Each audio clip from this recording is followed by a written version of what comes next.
Hi everyone, Teresa Aker here from Success Diaries with Teresa Aker. It's my pleasure today to introduce you to Giselle. How you doing, Giselle? Hi, how are you? I'm wonderful. And you're a spiritual medium, so I'm so glad you came today. Yes, I am.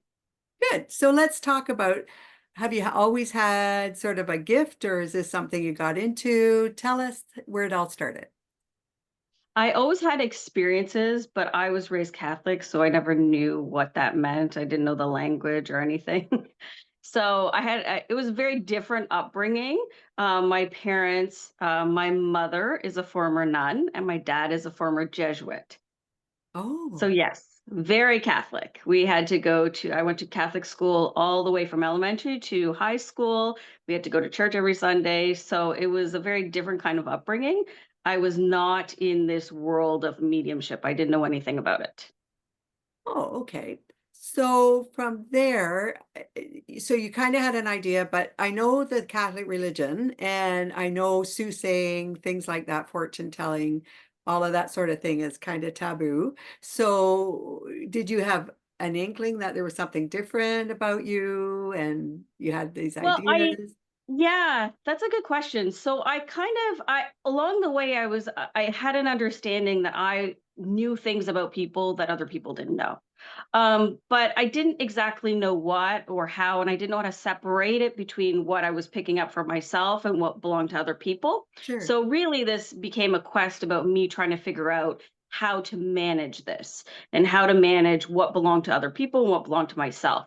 So I kind of went on a journey, and in my 20s, I started reading up a lot more about books on spiritualism, on spirituality, on a whole bunch of different topics. I actually probably started in my teens. But it led me to a conference. It was a Hey How conference, probably about 17, 18 years ago, when they used to do really big conferences in person. When Wayne Dyer was Yes. doing some talks. Yeah. And I was in a workshop and a lady beside me said, "You know what? If you really like this workshop, you're going to love Lilydale." I thought, Okay. "Okay, what the heck are you talking about?" She's like, "Just write it down and go look it up." But at the time, they weren't really online, so there wasn't really that much information about it. But about 15 years ago, I put it aside, forgot about it. 15 years ago, my husband asked me, "What do you want to do for your birthday?" I said, "You know what? I'd like to go check out this place, Lilydale, New York, Lilydale Assembly." And so we went. There wasn't a lot online. I still didn't know that much about it. I just kind of felt this pull like we have to go.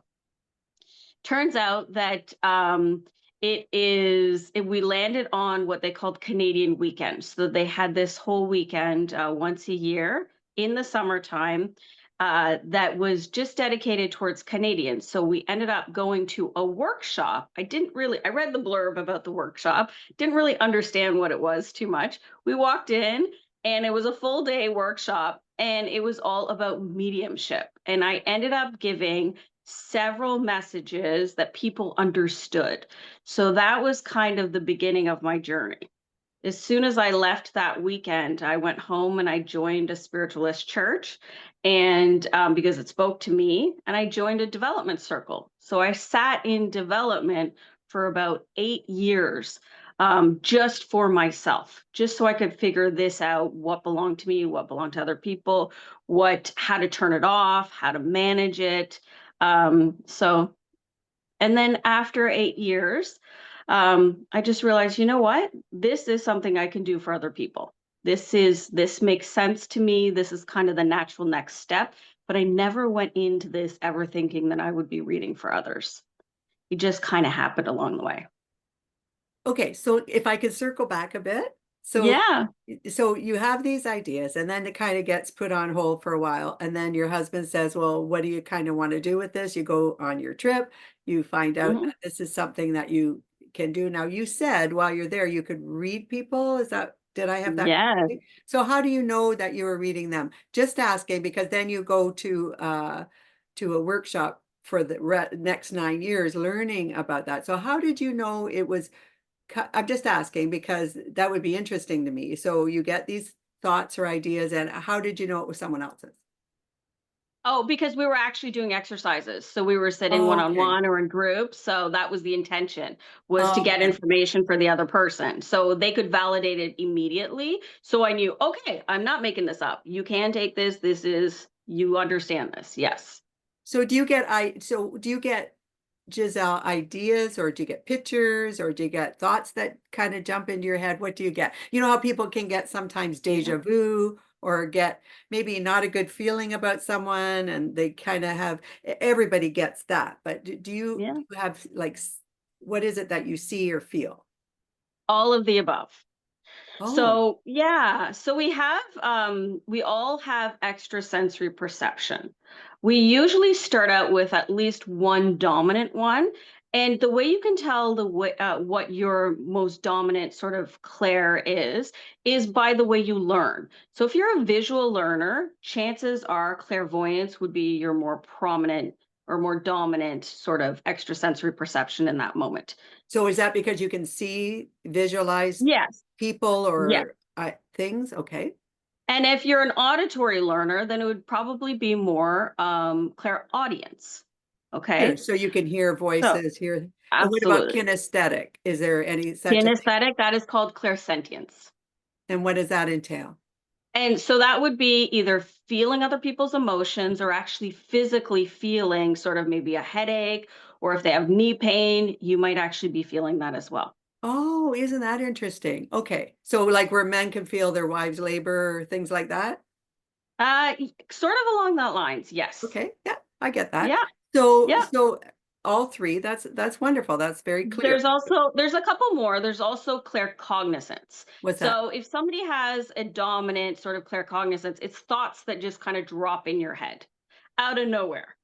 So it's that one, if that is the main one that somebody would have, and that's the only one kind of they're working with at the beginning, it feels like you're making everything up. It feels like it's your imagination, but it's really not. Okay, so we've Yeah. all had that, right? Mm-hmm. So we all think all day long. We get ideas Mm-hmm. all day long. We daydream all day long. We have all of these things we're going in and out of anyway. So what you're saying is we can compartmentalize it, and you may be getting thoughts from other people, or you may have Absolutely. ideas that pop into your head because a spirit is talking to you, or it's your own thought. I'm just wondering. Absolutely. Those are all possible. So how do you, so when you went to so you went through training, basically, we can Mhm. call it training, and you Yeah. learned, and which is terrific. And I certainly, I wanted to have you on because I certainly am interested in all of that. I've had people on who actually have seen spirits and who've actually seen different things. So, and heard and all of that. Mhm. So it's not new, but I'm always fascinated that people can actually decipher which is which. That's quite interesting to me. That is the thing that you go to training for, to Okay. decipher what is what. Because the language of spirit is symbols and metaphors. It's not literal, right? But we may take those symbols or things that we see or dreams literally.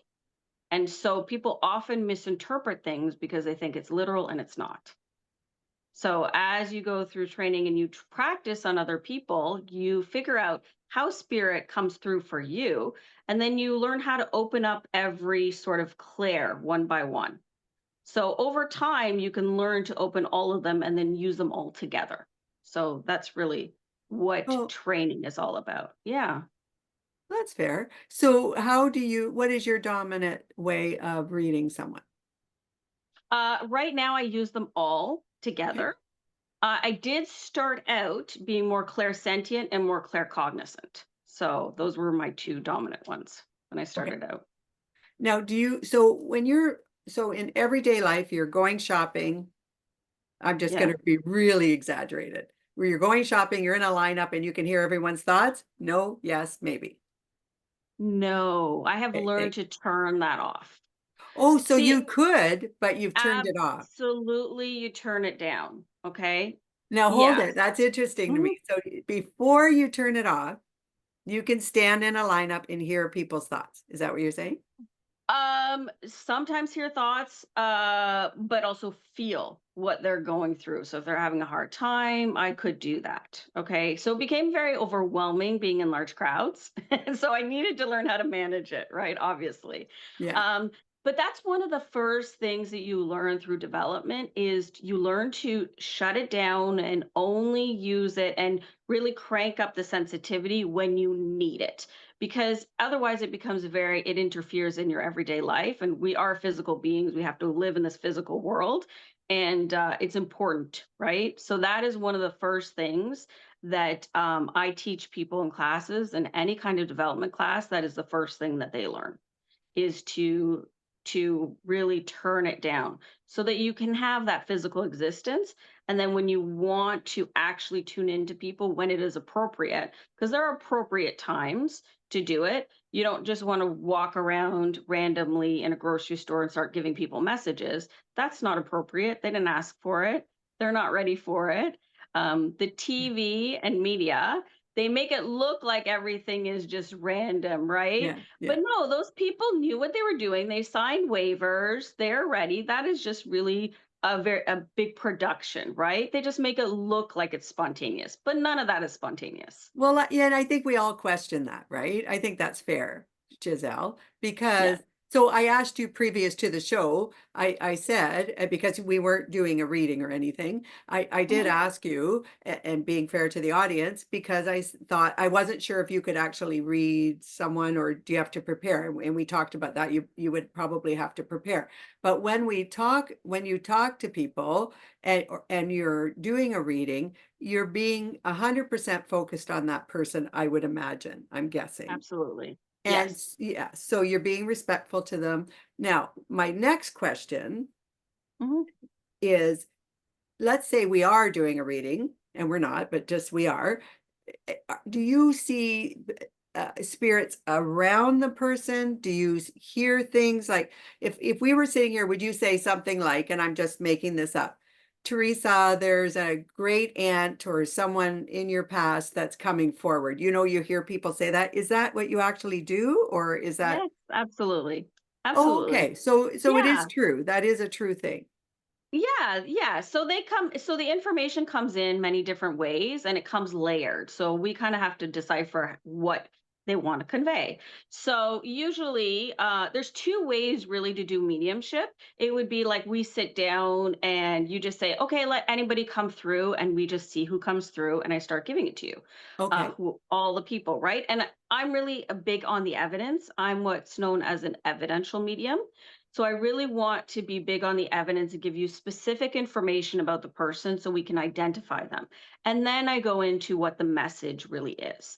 But it's important to know the evidence, so that you actually, like, you don't doubt it, right? You know. So if I say I have a grandmother figure here, I will go into, oh, this is grandma on your mom's side. And I will give very specific details, maybe about how the way she looked, maybe how she passed, some shared memories that you have, some very specific details that there's no way that I could know, or that even that I could Google to find out. It's Yeah. nothing that you would have on the internet, right?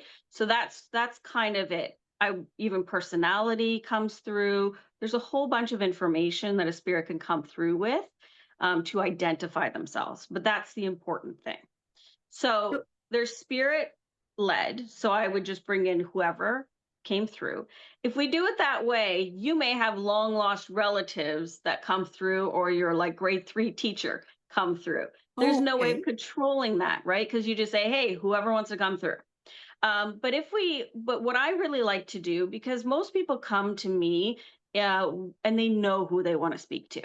So I will ask them, what is the list? Give me just the first name or the relationship. I don't need any other information. Don't give me anything else about the person. And we will go through one by one in the time allotted. We'll go through one by one, each one. Now, sometimes they don't come in the same order. You may want to hear from, your brother, but, you have like dad come through first. So I can't really determine the order they come through, because that often shows their personality. Usually the pushier person or the more insistent person will come Sure. through first. And that also is a way to identify them. You're like, okay, of course, Mom's going to come through first. That's a no-brainer, right? But that so I like to go more what we call direct. So I ask my clients, who do you want to bring through? Um, and I find that way they get exactly who they want to come through, and then there's no everybody is at ease. Okay, so that's interesting also. So the person who's coming to you may want to get a message from their loved one that perhaps passed away and they're, in pain still, because everyone's in pain Yeah, with loss. And yeah, so they specifically would like to. Now, my logical next question would be, do you always hear them, or is there spirits that aren't the I guess we have a two-part here. So you're talking about, as we know, a veil where we're going mhm, past, and then so one, you would have to believe there's such a thing, and the second part is they're kind of out there. They're not just standing around the person all the time. So I guess my yeah. question is, are they actually there, or are they Okay, I love called? this What question. is it? So, my belief is that if you want to hear from them and you've been thinking about them and you are sitting in front of a medium, that they have had some hand in orchestrating that to get a Oh, message to you. okay. So, if that's the case, then they're going to show up. Okay, so let's stay with They're that, going to be Giselle. there. If Th you've been thinking about them, they know that. They're literally just a thought away, right? What is energy? Energy is just a thought. Yes, So that absolutely. thought can get to them.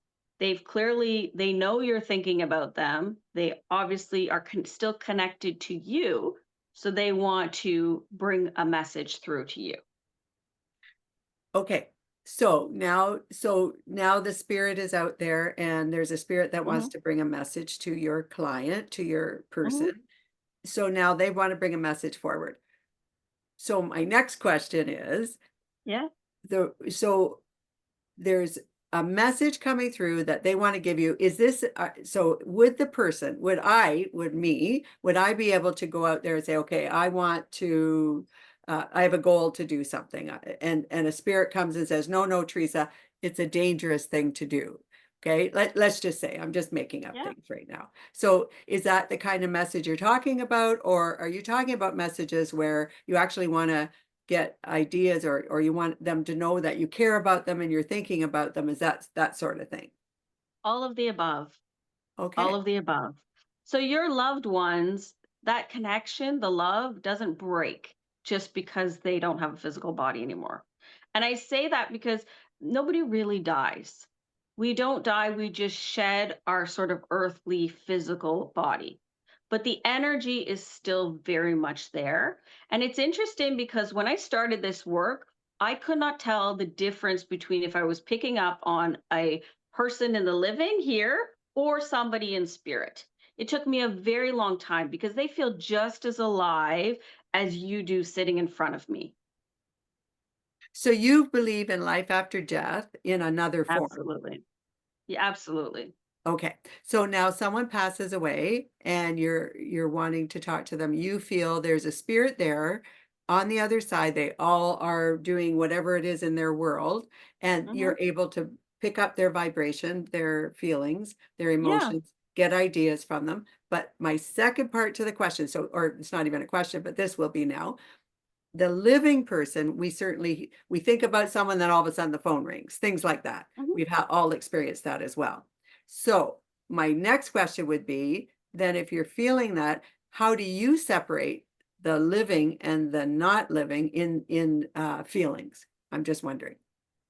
Uh, it took me a long time to figure that out, but Okay. eventually, yeah. One of the main things I do is I just set the intention to connect to a loved one on the other side. Okay. It's really about setting the intention, and then they come through.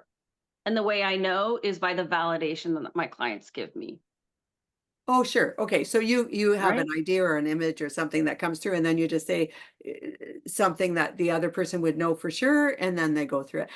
Absolutely. I've been to soothsayers that have absolutely said things that I thought, how do they know that? So I know there's Yeah. something to it, Giselle, absolutely. But I think, as everyone, we all kind of, it's entertainment purposes, but there's kind of something there, right?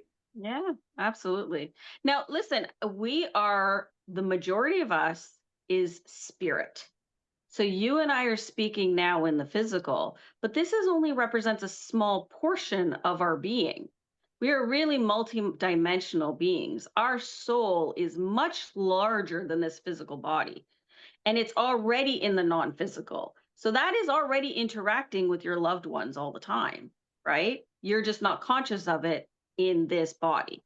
So we are spirit. So there's that explains why we can connect to spirit. Okay, so Giselle, well, we have your intelligence here, you're a lovely lady. So, because like I'm quite respectful about it. So now let's say I'm thinking I really need some answers. And we've all done Mhm. this. We've sat there and kind of pondered. I do meditate. I do, we people pray and we have all kinds of things. We Yeah. believe in source and that's kind of inside of you. So there is all of these things. We're aware of that today. But I would suggest and ask you if I wanted answers to something, do you think my ancestors, my spiritual guides, whatever, are out there watching out for me, or is this just an idea that we get as the living? They are definitely watching out. That connection doesn't change, that doesn't die, okay? But they Okay, see you in a different way. So they'll have a different perspective on your life. So they will come through and offer advice if you want it. You don't have to take it from them, right? sure. When you want advice, you can also go to either your ancestors, your loved ones that have passed, or you can go to your guides. You do have spirit guides as well. You can also connect to your own higher self. So there's a lot of guidance available to you, but it's all in different forms. And what you choose to connect with, it doesn't really matter because it all comes from source. It all comes from a really good place. And I would suggest most people don't know what the difference is. They just get Yeah. ideas, Yeah. right? And I They don't don't know if think, it's come. Go as ahead. long as it's coming from a place that is not fear based, then it's good. It doesn't matter exactly where it's coming from. At least that's my belief. Okay, and so we can add, and I don't ever like to go negative, but do you believe in bad Yeah. spirits too? Uh, I do not. Okay. Okay. I don't feel like there's anything that can harm us on what we call the other side.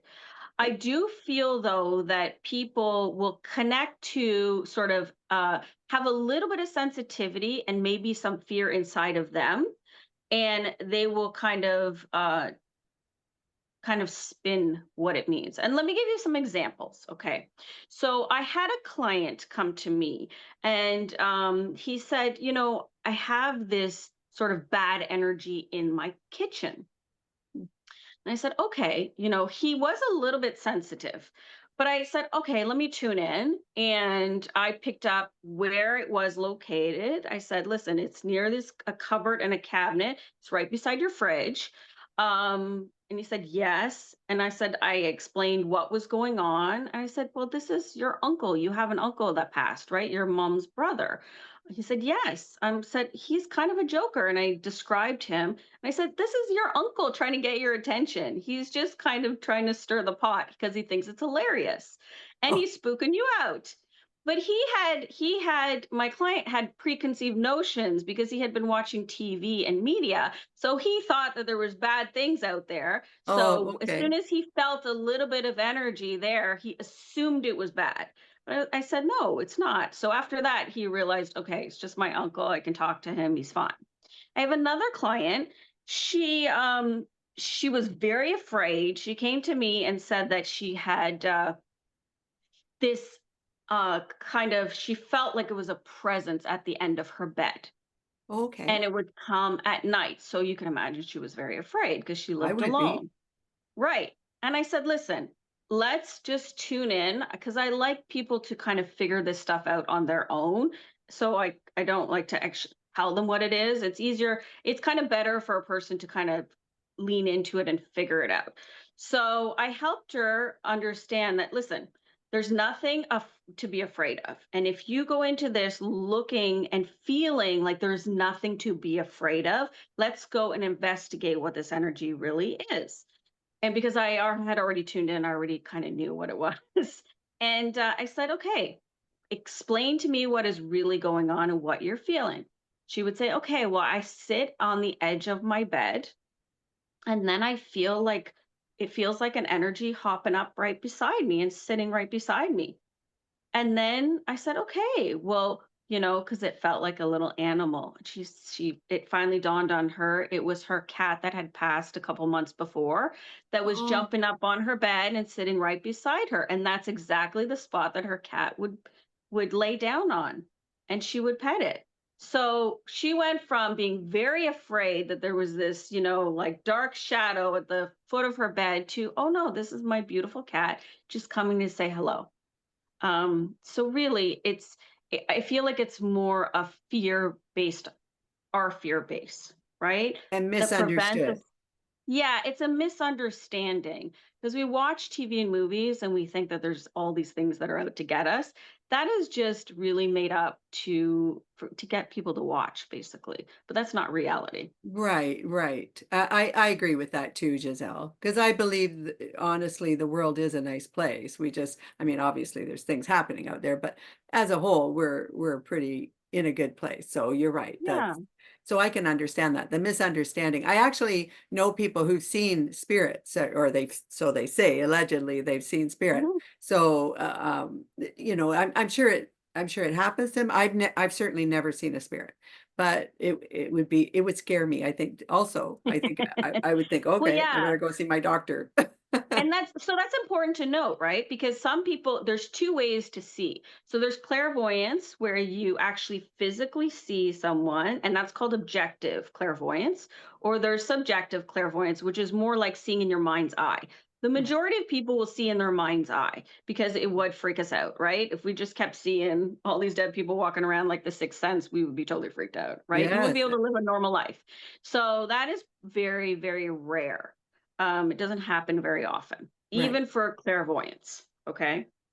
And the same thing goes with clairaudience, the hearing. To hear a voice outside of yourself, that is rare as well.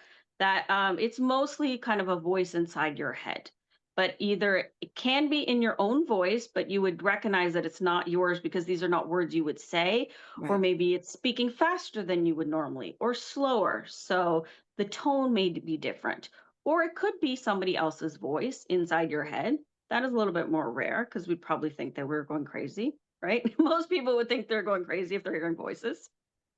Right, but I can also say, because sometimes we say, "Oh, I can hear my mother's talking in my voice," because you say it, you're like, "Oh, that's something my mother would say," or "That's something my husband would say." So words do kind of come to you that are natural because you're used to living with someone or you're used to them, right? So that can Yeah. happen too.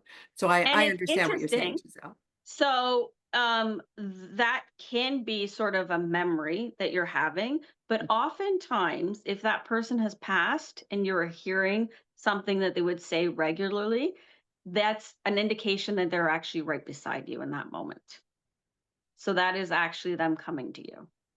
So what's the difference between someone who's passed away spirit and a spirit Mhm. guide? Are they different things, or are the people who They pass away the are. people who are taking care of you? I believe they're different. Some believe that your loved ones can become your spirit guides, and that's Okay. total possibility.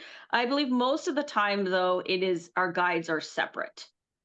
Okay. And you will have some guides that come with you for your entire life. They will follow your entire life. And then you have other guides, depending on the work that you do, come in and out based on what you need throughout your lifetime. So they will switch up. Okay. Now, do you think with meditation, with time, everybody can sort of listen to their spirit guides? Absolutely. Yeah, you do, right? Okay. Now, let's go to you, Mhm. Giselle. Thank you for answering all the questions. You've been great. I want to know a couple things. Uh, let's talk about you. You obviously do readings. Do you do online? Yes, I do in person and online. So online, in person. And what Mhm. country are you from, my friend? I'm in Toronto. You're in Toronto. Okay, I'm just east of Yeah. you. I'm just east of Oh, Toronto. okay.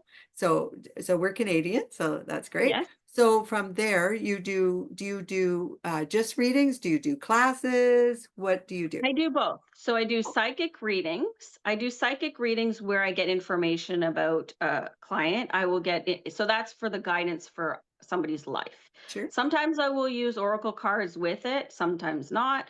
But that is really about personal to get information, sort of how to remove blocks, how to move forward, how to get through, how to sort of design the life that you want. So if you see things that are, or we see things that are coming that you don't like, how to pivot, how to change it, and how to make things, um, how to go in a direction where you're going to have a much better outcome. Because I believe that there's nothing set in stone in your life. We have a lot more power and control over what things happen or how things happen to us. Um, Really, it's all about us, and so those are very empowering sessions. So that's the psychic. And the mediumship would be to connect to loved ones in spirit specifically. And those are always often very emotional, very healing, very uplifting. But yes, so those are the two types of readings that I do. I do also add some energy healing into that. So I do include energy healing in all the readings that I do. But if somebody would like also an extra sort of just specifically energy healing, I can do that as well. And I do teach. So I have some upcoming classes. I teach a psychic development circle and a mediumship development circle. So Okay. the difference between the two is the information all comes through the same way through our extrasensory perception. So that's the clairvoyance, the clairaudience, the claircognizance, um, the clairsentience, and sometimes the smell and the taste as well. But they all come through the same. The difference between mediumship and psychic is that mediumship we are specifically connecting to band of energy, which is contains our loved ones. So it's really that's the difference. You're just connecting to loved ones in spirit, whereas psychic information can come from anywhere. It can come from guides, it can come from the person's energy field, their higher self. So that encompasses more. But those are the main differences. Well done. Now, if someone wanted to reach you right now, what's the best place to get you, Giselle? They can reach me at my website. Okay. It's www.spiritualmediumgiselle.com. Okay. And if they want to see my work, they can just go onto my socials. I'm more prevalent on TikTok. I love TikTok. I do I too. go live. I do live readings there, Oh, free and paid. Yeah. So and I also put a lot of clips of my work there. So if oh, somebody very can't good. catch me live, they can go and see clips of the mediumship.